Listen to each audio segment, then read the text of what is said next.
அடுத்த ஒரு கேள்வி என்ன கேட்குறாங்கன்னா, திருவிதாங்கோடு பரேலவிகளின் உளறலை உண்மைப்படுத்தி காதியானிகள் சொல்கிறார்கள், பிஜே காதியானிகளோடு விவாதிக்க மாட்டேன் என்று சொல்லிவிட்டார் என்கிறார்கள், இது உண்மையா அப்படின்னு சொல்லி யாசிர் அரபாத்து கேட்டிருக்கார். அதாவது திருவிதாங்கோட்டில் ஒரு விவாதம் நடந்துச்சு பரேலவிகளோட. அப்போ பரேலவிகள் விவாதம் பண்ணும்போது காதியானியோட நான் விவாதம் பண்ணியிருந்தேன் 9 நாள். அதை அவர் பேசுவார். 9 நாள் காதியானிட்ட விவாதம் நடந்ததை பற்றி பேசுவார். அதை பேசும்பொழுது பிஜே விவாதம் பண்ண பிறகு தான் காதியானி ரொம்ப வளர்ந்து போச்சு அப்படின்னு சொல்லுவார். அதுக்கு முந்தைய காதியானி ஊரில் இல்லை அப்படின்னு சொல்லுவார். நான் பதில் சொல்லுவேன், காதியானி ஊரில் இல்லைன்னா இப்போ யார்கிட்ட விவாதம் பண்ணோம்? விவாதம் பண்ணுற அளவுக்கு இருந்தானப்பா, நீ இல்லைங்கிறியன்னு சொல்லி அதுக்கு பதிலாம் சொல்லுவோம்.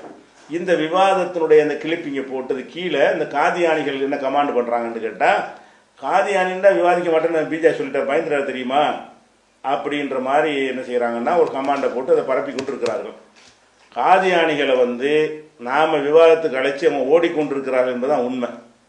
பல ஊர்களில் அவங்க வருவாங்க, இந்த காதியானி வேஷம் போட்டு வரும் பொழுது பன்ருட்டியில், கடலூர் மாவட்டத்தில் 2-3 ஊர்களில் உடனே நம்ம மக்கள் அங்கே அனுப்பிவிட்டோம். போய் நுழைஞ்சு சட்டையை பிடிச்சி விவாத ஒப்பந்தம் போட சொல்லுது. நான் தான் வருவேன்னு சொல்லு. நான் டிஎன்ஜே தலைவராக இருக்கும் பொழுது பிஜே வருவார் ஒப்பந்தம் போடுவதற்கு, நீ இங்கே உட்காருன்னு சொல்லி ஆளை படிச்சு நிப்பாட்டுங்கிற அளவுக்கு நம்ம பேசணுன்னா ஓடி போயிட்டாங்க. அதுக்கப்புறம் வரவே இல்லை. அந்த பக்கமே எட்டி பார்க்கல. அந்த விவாதம் என்று சொல்லி நான் தான் அழைத்து கொண்டிருக்கிறேன், ஓடிக்கொண்டிருக்கிறாங்களே தவிர அவங்க என்ன செய்யலை, விவாதத்துக்கு அழைச்சி நான் மாட்டேன்னு சொல்லிட்டேங்கிறாங்க. மாட்டேன்னா சொல்ல கிடையாது. விவாதம்னா நம்ம நீங்கள் ஏற்கனவே சொன்ன விவாதத்துக்கு இத்தனை வருஷம் ஓடி போச்சு. எந்த வருஷம் நடந்துச்சது காதியானி விவாதம்? எப்படி 20 வருஷத்துக்கு மேலே இருக்கும். 20 ஆண்டுகள் ஆச்சுல. நான் உன்ட்டு அந்த காதியானி விவாதத்தை நான் கேட்ட அந்த கேள்விக்கு 20 ஆண்டுகள் நீ பதில் ரெடி பண்ணி சொல்ல பார்ப்போம். அந்த ஒன்று பேர் நான் என்னென்ன கேள்வி கேட்டேனோ 20 ஆண்டுக்கு பிறகு நீ இன்னைக்கு வந்தாலும் அந்த கேள்வியை நான் கேட்டால் உனக்கு பதில் சொல்ல முடியாது.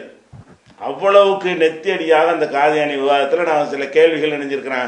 அவங்க நூலில் இருந்தேன். அந்த காதியானிங்கிற ஆளுடைய நபின்னு சொல்லி சொல்கிறாங்களே, அவங்களுடைய புத்தகத்திலிருந்து எடுத்துக்காட்டி இவெல்லாம் கிற்கனா ஒரு நபியா என்று நான் ஆதாரப்பூர்வமாக நான் கேட்டிருக்கிறேன். அதுக்கு இவ்வளோ காலம் போயிடுச்சு. இப்போ நீ இவ்வளோ பதில்கள்லாம் தயாரிச்சிருக்கிறாம்ல, இப்போ கூட உன்னால் பதில் செய்ய முடியும்னா வா, புது விவாதம்லாம் வேணாம். நான் ஏற்கனவே கேட்ட அந்த கேள்வி திருப்பி கேட்குறேன். உங்களுக்கு ப்ரிப்பேர் ஆகி வருவீல, உனக்கு கேள்வித்தாளை சொல்லிட்டு பரீட்சை எழுத வைக்கிறோம். கேள்வித்தாள் அவுட் ஆக்கிட்டு என்ன செய்கிறோம், பரீட்சை எழுத கூப்பிட்றோம் வா என்று கேளுங்க. வரானான்னு பாருங்க, வரமாட்டான். அதனால நம்ம உடல் அவங்க தான் ஓடிக்கிட்டு இருக்கிறாங்க. சரி, 23 94 அந்த விவாதம் நடந்தது. சரி, 94 எத்தனை வருஷம் ஆச்சு? 30 வருஷம் ஆச்சு. அந்த காதியானி 30 வருஷம் ஆச்சான். சரி, அப்போ 94 நடந்த விவாதம் அது. நம்ம ஆன்லைன் pj.in அந்த விவாதம் இருக்குது முழுசாக.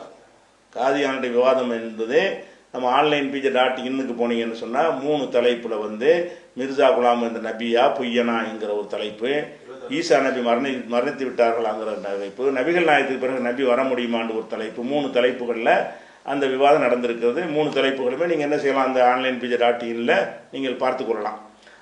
அவங்க வெளியிடவே இல்லை, பயந்துக்கிட்டு. நம்ம முழுசு அப்பவே வெளியிட்டோம், 30 வருஷம் வெளியிட்டுருக்குறோம். அவங்க அந்த விவாதத்தை கேசட்டை வெளியிடவே இல்லை. துணுக்காக வெட்டி அவங்க மக்களை ஏமாற்றிட்டு இருக்கிறாங்க. முழுசாக வெளியிட முடியாது.